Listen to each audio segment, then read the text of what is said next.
Mesdames, Mesdemoiselles et Messieurs, merci de suivre la télévision en Nasr 24. Bienvenue au compte de ce journal. Le président du Conseil militaire de transition, le général Mohamed Idriss Déby Itno, a accordé ce 21 septembre 2022 une audience à une délégation des regroupements des partis politiques dénommés Une Nation pour tous. L'équipe conduite par le coordinateur adjoint Mohamed Adoum est venue annoncer au chef de l'État sa décision de rejoindre les assises du dialogue national inclusif et souverain. On fait les points avec nos confrères de la télévision nationale. Les participants au dialogue national inclusif et souverain voient leur rang s'agrandir en ces assises qui se déroulent. Le regroupement Une Nation pour tous y a vu un intérêt évident pour la nation, l'ampleur des débats, la main tendue du chef de l'État et la médiation des religieux et aînés ont amené cette coalition forte de 8 partis politiques à changer d'avis. Les leaders des formations politiques membres de ce regroupement décident donc de rejoindre leurs compatriotes aux assises du dialogue. Ils ont accordé la primauté de l'annonce de cette décision au garant du dialogue, le président du Conseil militaire de transition, général Mohamed Idriss Déby Itno.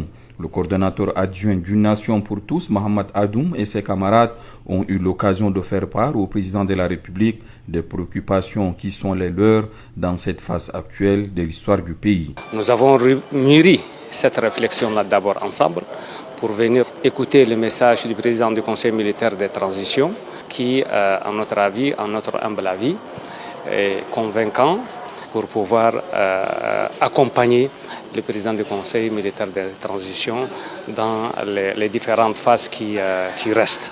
Contrairement à ce que nous avons appris, la porte n'est pas fermée.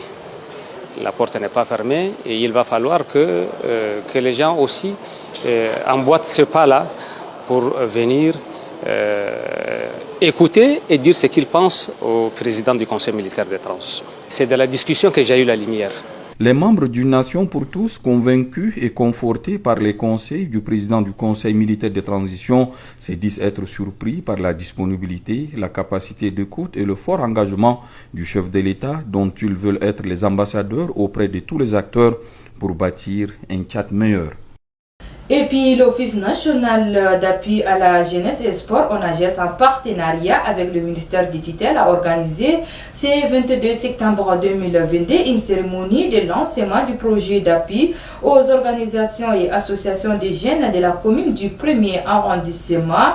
Une cérémonie qui a vu la présence du ministre de la jeunesse, des sports et de la promotion de l'entrepreneuriat et le maire de la commune du 1er arrondissement et plusieurs autres invités venus pour la circonstance. Dans son discours, le ministre de la Jeunesse, des Sports et de la Promotion de l'Entrepreneuriat, Mahmoud Ali Seïd, a exhorté les bénéficiaires d'en faire bon usage. Suivez, il est au micro de notre reporter Moussa Mohamed. Mes frères et sœurs, le Tchad de demain est le vôtre. L'avenir du Tchad est entre vos mains. La paix et la stabilité sont importantes. La paix elle est importante, sa préservation l'est tout autant.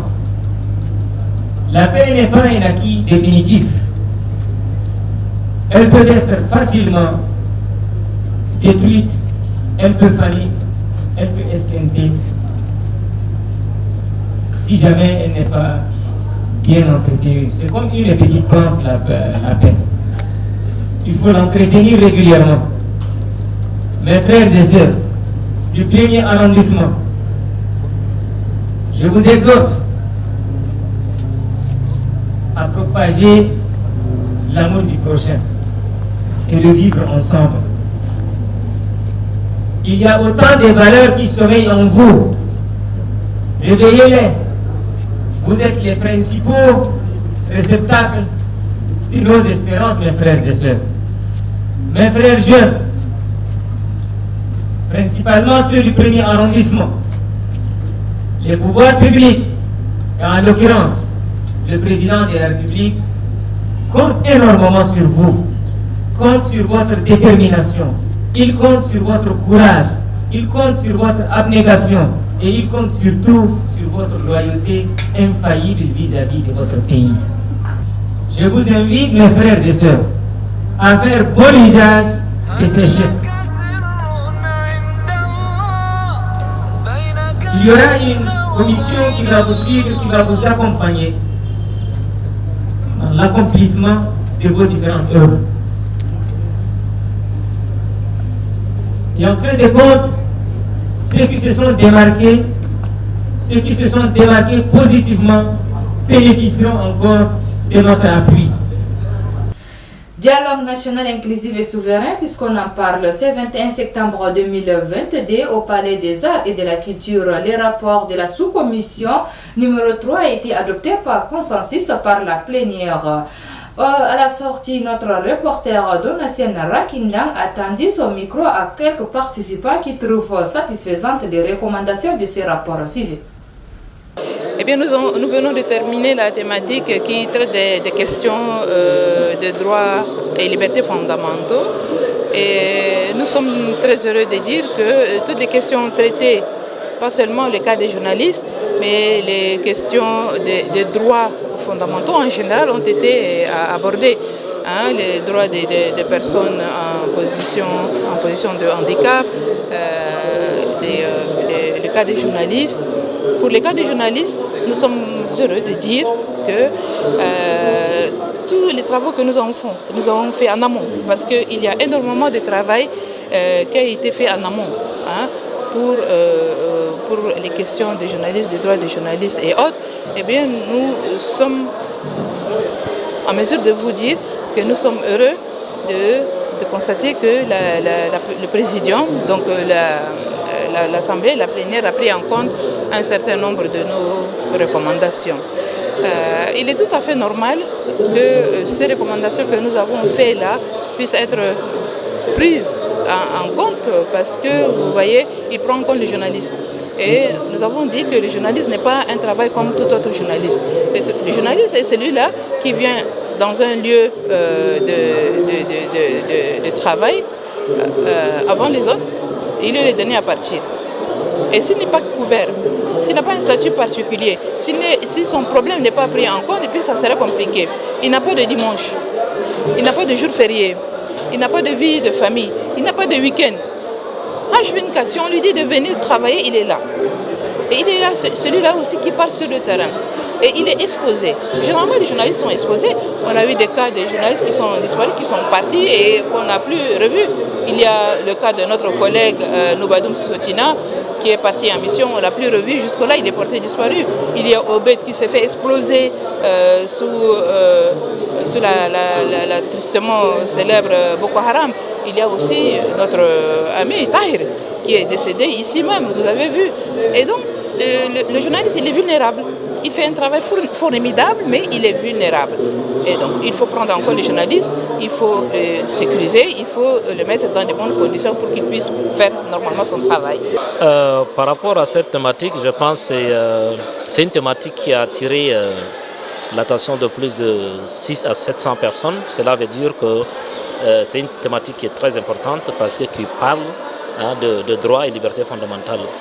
Et le rapporteur général de la commission avait présenté une synthèse vraiment des travaux qui est très pertinent avec des recommandations, c'est vrai, on peut dire des textes, mais comme le dialogue est souverain et les résolutions sont exécutoires, je pense que si on arrive à exécuter à toutes les résolutions issues de cette synthèse, je pense que nous n'aurons pas de problème. Ils ont touché la liberté d'expression, ils ont touché pas mal de domaines des différents départements. Donc je pense que la salle avait adopté presque à 99%. C'est la seule thématique où tout le monde était d'accord pour l'adopter. Voilà. Nous avons abordé la thématique sur les politiques publiques sectorielles. Qui dit politique publique sectorielle, ça veut dire c'est les politiques de développement. Ce sont les politiques qui permettent à notre pays de se développer. Alors, qui dit développement, ça obéit à un certain nombre de critères, de procédures, etc. etc. Le nœud d'un développement sur les 13 secteurs, c'est d'abord l'économie et les finances. Et donc, pour développer le pays, il faut avoir une bonne santé financière et une bonne économie. Et donc, nos finances souffrent pour plusieurs raisons. Parce qu'en ce moment, nous avons ce qu'on appelle le ratio masse salariale sur recette ordinaire qui ne devrait normalement pas dépasser 35%. Maintenant, on est au-delà de 50%. Ça veut dire quoi? Ça veut dire qu'au-delà de 35%, on ne peut pas recruter. Or, maintenant, on est au-delà de 50%. Si on ne recrute pas, il y aura une tension sociale. Si on recrute, on n'aura pas les moyens de payer les gens. On ne peut pas aussi s'endetter pour payer le salaire. Techniquement, ce n'est pas faisable. Et sur ce, c'est referme cette édition. Merci de l'avoir suivi. Au revoir et à demain. Bon suite de programme sur la télévision en Nasra 24. Au revoir.